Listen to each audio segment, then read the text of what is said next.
Hi friends, welcome to లావ్స్ kitchen. ఈరోజు మన స్పెషల్ రెసిపీ వచ్చేసి చికెన్ కీమా అండి. ఎంతో ఈజీగా అండ్ టేస్టీగా ఉండే రెసిపీ ఎలా చేసుకోవాలో చూసేద్దాం రండి. ముందుగా ఒక ప్యాన్ తీసుకొని 3 to 4 టేబుల్ స్పూన్ ఆయిల్ పోసుకోవాలి. 1 టేబుల్ స్పూన్ సాజీరా,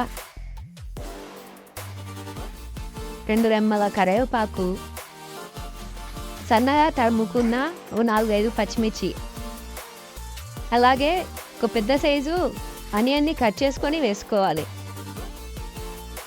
ఒకసారి కలుపుకొని సరిపడా ఉప్పు వేసుకోవాలి. ఆ ఉప్పు అంతా కలిసేలాగా ఒకసారి బాగా కలుపుకోవాలి. 1/2 kg బోన్లెస్ చికెన్ తీసుకొని మిక్సీ పట్టి ఒక బౌల్లోకి తీసి పక్కన పెట్టుకోవాలి. బాగా కలుపుకున్నాక అందులోకి అల్లం వెల్లుల్లి పేస్ట్, చిటికెడు పసుపు వేసుకొని అవి బాగా కలిసేలాగా ఒకసారి కలుపుకొని మిక్సీ చేసి పక్కన పెట్టేసుకున్న చికెన్ని తీసుకొని దాంట్లోకి వేసుకొని అది టోటల్గా బాగా మిక్స్ అయ్యేలాగా మొత్తం దాన్ని మిక్స్ చేసుకోవాలి.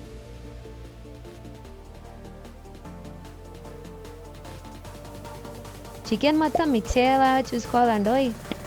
నిజం చెప్పండి, చూస్తుంటే నోరూరుతుంది కదా. కొద్దిసేపు మూత పెట్టేసుకొని అలానే వదిలేయండి. కొద్దిసేపు అయ్యాక మూత ఓపెన్ చేసి 1 టేబుల్ స్పూన్ ధనియాల పొడి, 1 టేబుల్ స్పూన్ మిరియాల పొడి వేసుకొని బాగా కలుపుకొని సన్నగా తరుముకున్న కొత్తిమీర వేసుకొని అది మొత్తం కలిసేలాగా ఒకసారి బాగా కలుపుకొని ఒక 5 నిమిషాలు మళ్ళీ మూత పెట్టి ఒక బౌల్లోకి సర్వ్ చేసుకుంటే అంతేనండి, ఎంతో రుచికరమైన chicken keema ready. Thank you for watching Laos Kitchen. Please like and share. Do subscribe to my channel.